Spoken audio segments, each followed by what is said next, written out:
My brother stood up, clinked his fork against his glass, and smiled like he was about to announce a pregnancy. "Quick note before we play up," Brandon said. "Mom and Dad want the favorite grandkids to go first this year. My kids and June's boys get plates. Everyone else waits. My sister's kids eat after." The room went quiet except for the football on TV. The smell of gravy and butter hit the back of my throat. On the sideboard, the turkey steamed, mashed potatoes, green beans, little charred marshmallows on the yams. All the kids had placed cards, construction paper leaves with their names, and my mother's looping handwriting lined up along the folding table in the den. Nora's card was there. Theo's wasn't. I saw his face before he said anything. He was standing on tiptoe to see the pies, his little hands shoved into his corduroys. He blinked hard. "He's 6. He doesn't make noise when he's hurt. He just gets small." "Come on. It's not a big deal," Brandon added when the silence stretched. "We don't want to run out like last year. Last year I bought the turkey. I bought it this year, too." The receipt was still folded in my purse. Someone laughed awkwardly. "It's just a system," my mother said. She didn't look up from the carving knife. "We'll make sure everyone gets something." Nora leaned into me. "Mom," she whispered. I could hear the wet in her voice. Theo stared at the floor. He had worked on a paper turkey to bring to Grandma's fridge. He'd carried it in both hands in the car like a treasure. Now it was still tucked under his arm. My hands shook. My mouth went dry. I swallowed it down.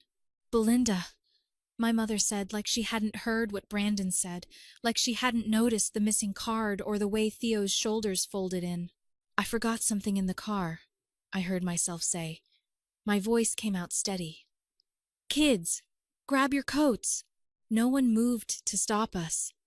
The only sound was the scrape of a chair and the football announcer calling a timeout. Theo looked up at me, not understanding, eyes wide and shiny. Nora gathered both of their coats and her backpack without a word. We walked out past the maple tree with the white lights and the inflatable turkey they'd put up on the lawn for the grandkids. It flapped in the wind as we crossed the driveway. I buckled Theo in with numb fingers. He clutched his paper turkey to his chest like a shield. When I got into the driver's seat, I finally let myself breathe. My hands felt like they belonged to someone else. I started the car. "I'm Belinda, 37, Columbus, Ohio, 4th grade teacher. I have 2 kids, Nora, 10, who reads under the covers and likes to tape notes to my coffee maker so I won't forget things. And Theo, 6, who is quiet and careful and will hand you the best cookie from the tray without being asked. Theo is adopted.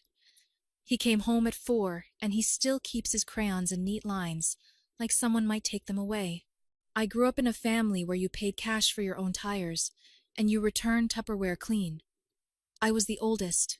You could count on me. My father was a mechanic until his back went out. My mother ran a daycare out of the house. My brother Brandon always had an angle. My younger sister June learned to cry pretty and get her way. 9 years ago, Dad had surgery and couldn't work for months. The mortgage got scary. I was 28, just off my probation year teaching, and I set up a family fund at my credit union. We called it Right Family Savings, like we were a little corporation. I added Mom and Dad, and later Brandon and June as authorized users so they could transfer in and out. At first it made sense. I set up an automatic transfer of $300 from each paycheck. When I picked up summer school, I bumped it to $500 for those months. I told myself it was what you do. We kept the electric on. We paid the property tax one December when the notice came in red. I covered that $1,843 because I had just gotten a small stipend for mentoring a new teacher. My mother thanked me with a casserole, and we couldn't do it without you. I put the casserole in. We couldn't do it without you. It didn't stop when Dad went back to the shop part-time. It didn't stop when Brandon got his promotion at the dealership, or when June married a guy from church who owns a landscaping company. The fund paid for a lot of just this once things. New tires when Brandon's wife hit a nail, $612. Daycare licensing fees when the county changed the rules, $475. Aunt Bev's funeral flowers, $80. Oil deliveries, a new washing machine when theirs flooded, $398 after a rebate I chased for 3 months. Every time Mom said, "We'll catch up later," no one ever did. I bought group passes for the zoo 1 year. $369 for a family pack, so all the grandkids could go. Theo wasn't on the list the first trip. "It's just hard to get the numbers right," June said when I saw their Facebook photos of everyone smiling under the giraffe tower. I added him the next time quietly. I kept doing that. Quietly correcting. Quietly covering. There were little slights I smoothed over like wrinkled sheets. Theo's stocking wasn't hung the first Christmas he was home. Mom said she didn't realize his name was official yet. I ordered one myself. Red felt with little snowflakes, and brought it over the next day. Brandon cropped Theo out of a group photo by accident because the frame was weird. I made hot chocolate and told Theo the frame was silly. Anyway, for birthdays, my kids got gift cards with $10 on them, while Brandon's kids got bikes you could ride in the driveway. "It's just what we had in the garage," Mom said. I told myself it evens out. I'm the one with the stable job. I'm the one who can manage money. It's fine. I put things in my name because I was good with bills. When June's water got shut off for a week, I put the account on autopay out of the family fund and set a low balance alert. When Brandon's car insurance lapsed, I paid it and moved the due date so we wouldn't forget. Mom's cell phone plan is on my account. The monthly family dinner budget quietly came from my transfers. I even paid the deposit last month for the beach house we rent every other summer, $1,200. I got a thumbs up emoji in the group chat. And my kids, they were wallpaper. Nice to look at, but easy to ignore. When they did notice them, it was to remind me where we stood. "He's not like the others," my mother said once, when Theo wouldn't go to Uncle Ron's loud 4th of July fireworks. "He's quieter." She said quieter the way people say not really ours. It made my teeth hurt. I told myself I was imagining it.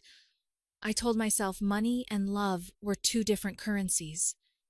I told myself teaching had taught me patience, and family required more of it than anything. I told myself if I kept showing up, they would meet me halfway. They didn't. When I finally set one small limit 2 months ago, no more covering your missed streaming subscriptions, I got rolled eyes and well, we'll remember that. When I said I couldn't plan Thanksgiving this year because report cards were due and Theo had a dentist appointment, I got a long sigh and will handle it like it was a threat. So, when Brandon said what he said, it wasn't new. It was just the first time he had said it out loud like a policy. We drove home on side streets, past houses with blow-up turkeys and plastic pumpkins, my wipers catching the mist. It was 5:30, already dark. Nora held Theo's hand in the back seat and whispered to him. I couldn't make out the words. I kept my eyes on the taillights ahead of me. They blurred and sharpened with every blink. I should have turned around. I should have said something at the table. I should have picked up the carving knife, and no, not that. Not me. I pulled into our apartment lot and parked under the maple. The leaves matted with rain. We climbed the stairs. Inside, the heat clicked on. I turned on the kitchen light. It made everything too bright. "Mac and cheese?" I asked. My voice sounded normal. Nora nodded. Theo nodded. He was still clutching his paper turkey. It had little handprint feathers in orange and red. He had written, "Grandma, I am thankful for you," in big, careful letters. I took it gently. "Do you want to put this on our fridge?" He watched me tape it up. He didn't say anything. His lower lip trembled and then smoothed. I boiled pasta. I burned the edges of the butter in the pan and had to start over. When they were settled with bowls at the counter, I went to my bedroom, closed the door, and sat on the edge of the bed. My hands had steadied. The shaking had moved to my chest. It felt like a hummingbird was trapped there. I knew what I needed to do. It had been building in my head for months, a to-do list item I kept moving from week to week because it felt too big and too final. I opened my laptop. I logged into my credit union. The two-factor code buzzed my phone. I typed it in. The screen flashed to our accounts. Right, family savings, $3,183.27. My auto transfers lined up like soldiers. $300 every 2 weeks from checking into family savings. $95 on the 10th. To Mom's cell phone plan. $112 on the 15th. To water June. $68 on the 20th to gas home. My little notes in the memo field tried to make chaos feel managed. I clicked on the family account. 9 years of history scrolled by. Little gray lines of withdrawals and deposits. My name, my name, my name. Brandon once, $40. June twice, $20 and $50. My mother had written thank you in the memo on a few of the early transactions that stopped around year 3. I opened a new tab and started a savings account in my name only. I named it Nora and Theo Fund. No one else could see it. I set up 2 automatic transfers, the same $300 every 2 weeks I'd been sending to the family account, and the $95 I'd been paying for Mom's cell phone now redirected to savings. The dates stayed the same on purpose. Muscle memory. But for us. Then I went back to the family account and clicked close. A box popped up. Are you sure? Closing this account will deactivate all linked transfers and debit cards. I clicked yes, I'm sure. The screen spun for a long second. Another box. To close this account, please visit a branch or call member services. Of course. People don't like to let money go quietly. I dialed the number. The hold music played a bad saxophone version of a Christmas song. A woman answered and confirmed my identity. You're an authorized owner, she said. You can close it. I pictured my mother's face when she realized what that meant. I pictured Brandon with his arms folded. I pictured my kids watching me. Yes, I said. Please close the account. There's a remaining balance, she said. Would you like to transfer that somewhere? To my account ending in 403, I said. Belinda, right? Done, she said. I can see you've had several automatic transfers connected to this. Would you like those canceled? Yes, I said. Cancel everything connected to this account and remove the authorized users. You'll receive a confirmation email, she said. Is there anything else? No, I said. That's it. My voice sounded calm. The email arrived before I hung up.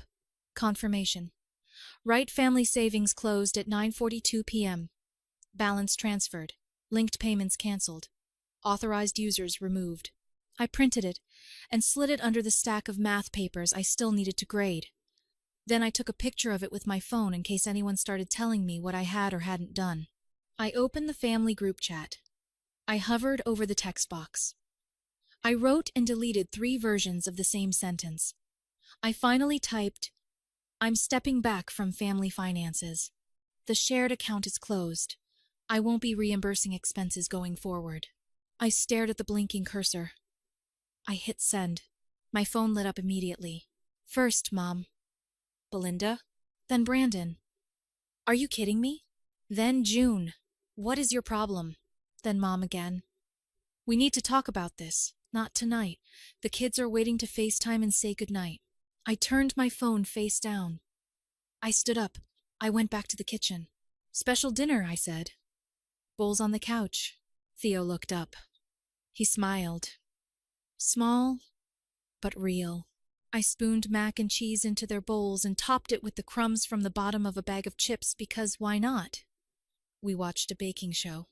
Nora leaned against my shoulder. Theo finished his bowl and then pressed his paper turkey with both palms against the fridge again, like he wanted to make sure it stayed. I washed dishes. The hummingbird in my chest finally slowed. At 6:13 a.m., my phone lit my nightstand like a lighthouse. 127 missed calls, 29 from Mom, 15 from Brandon, 11 from June. Unknown numbers in between. The group chat had exploded. The last text said, Be ready in 10. I made coffee. I packed 2 lunchboxes with turkey sandwiches I'd bought on discount Wednesday night, carrot sticks, and little apples. I slid notes into both. I love you. I'm proud of you. At 6:30. Someone pounded on the door.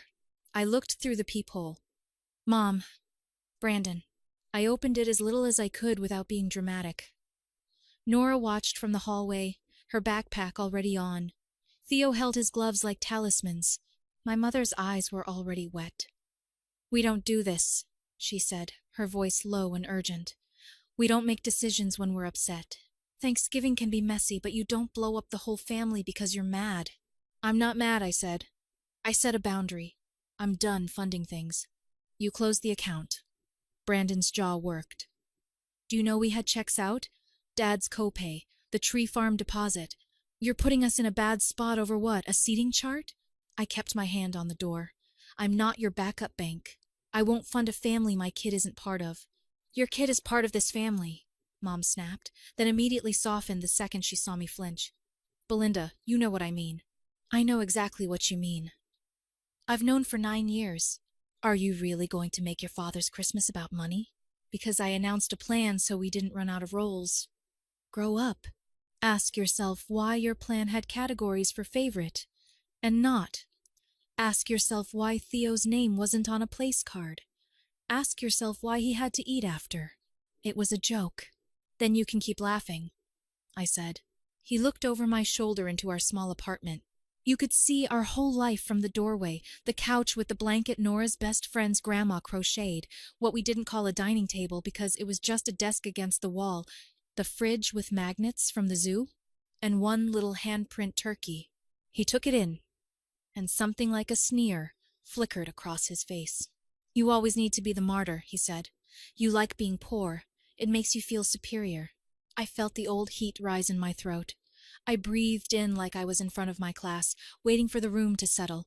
We're good, I said. We're happy. We'll see you when you can be kind. Mom started to cry for real then, soft and helpless. Christmas, she said. Please. The tree. The stockings. We do that for the grandkids. Then do it for the grandkids, I said. All of them. Brandon made a sound, disgusted, and turned away. Mom stayed. How will we pay the gas? She whispered, like she hadn't heard me at all. You can call the company, I said. Set up a plan. I did it for you last time. It's not hard. They left to stand in the stairwell for a few minutes, whispering. Then their footsteps went down. I closed the door. My hands didn't shake this time. At school, between math and reading groups, my phone buzzed with texts. Aunt Leela, I saw the group chat. I'm sorry. Cousin Jenna. He said what? June. You've embarrassed Mom. You should apologize. If Theo can't handle it, stay home. I turned on Do Not Disturb. At lunch, I called the gas and water companies to make sure the autopays were off for real. The nice man at the gas company said, I see that was coming from a closed account. Someone else will need to take responsibility. I nodded, even though he couldn't see me. They will, I said. It won't be me. I picked the kids up from aftercare at 5. We drove past Mom's street. The inflatable turkey was still up. The curtains were open. I could see silhouettes moving around. Theo was quiet. Can we do our own Thanksgiving? He asked, voice barely above the hum of the heat. We can, I said. We'll make what you like. Chicken nuggets? He asked. And green beans with the crunchy onions on top, Nora added. And we'll go around and say what we're thankful for. But no speeches and no ranking. Deal, I said. That night, Aunt Leela called. I told your mother she was wrong, she said. She said, I don't understand the pressure. I told her I've watched you buy every roast we've eaten in 5 years. Tell me what day you're doing your thing. I'll bring rolls, the good kind. The kids want to see Nora. I stood there with a phone against my ear and let myself smile for the first time all day. Saturday, I said. 3. There will be nuggets. Save me a seat, she said. The next few days were a steady drip of blame. Brandon texted a screenshot of some bank error that he said was my fault. June messaged a meme about drama queens. Mom wrote long paragraphs with no periods that circled around the same point. Family means sacrifice. You're the oldest. This is not how we do things. I wrote back once, just once, and then copied and pasted it every time. I'm not your backup bank. I won't fund a family my kid isn't part of. When you're ready to treat my children like the other grandkids, we'll come. Silence followed, each time like a dare.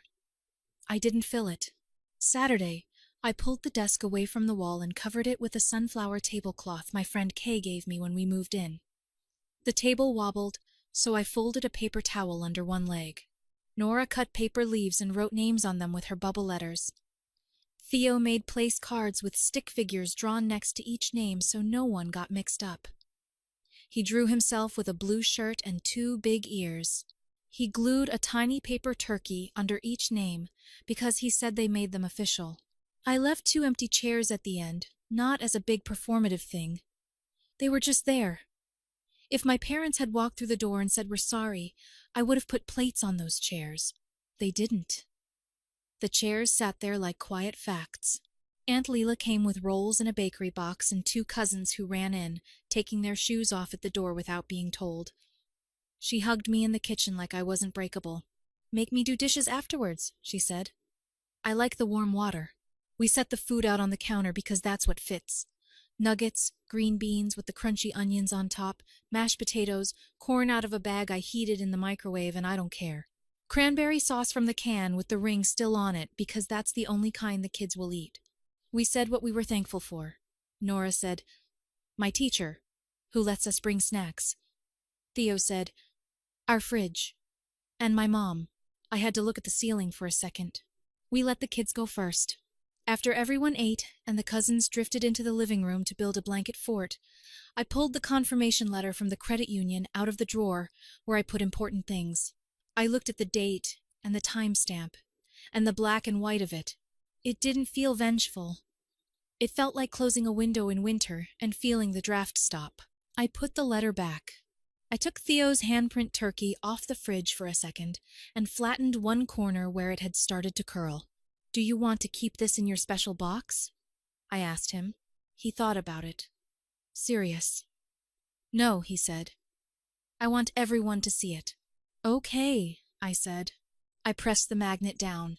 It sat there right in the middle, not going anywhere. My phone buzzed on the counter. "Mom?" I let it ring. It stopped, then buzzed again with a text. I picked it up and read the first line. "We miss you." I stared at it for a second. I typed back, "We're here. When you're ready to include both of my kids, we'll come." I turned off the ringer. I went back to the table. Aunt Leela was stacking plates. She handed me a dish towel. We worked in easy quiet, the kind that you don't realize you've been missing until it comes back. The empty chairs sat at the end of the table. They didn't hurt the way I thought they would. They were just chairs. The kids ran circles around them, on their way to the fort. I could hear Theo laughing, clear and bright. It wasn't revenge. It was a line on paper, and in my head. It was a closed account confirmation. 2 little lines of automatic transfers rerouted to my own children, and a paper turkey on my own fridge.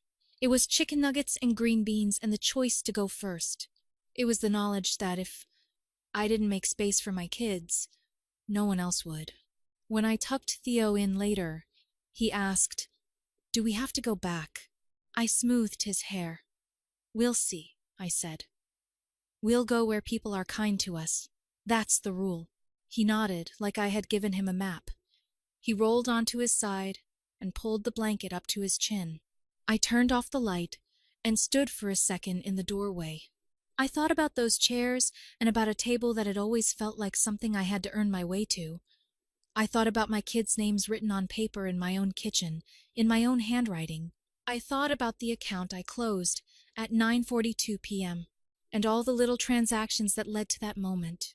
I thought about the exact words I would say the next time someone tried to move my kids to the back of the line. I won't fund a family my kid isn't part of. And then I went to bed. I slept straight through until the sun came up. And when I woke up, the hummingbird in my chest was gone. There was just the soft thud of feet in the hallway, and a voice asking, "Can we have pancakes?" And another voice answering, "I'll get the bowls."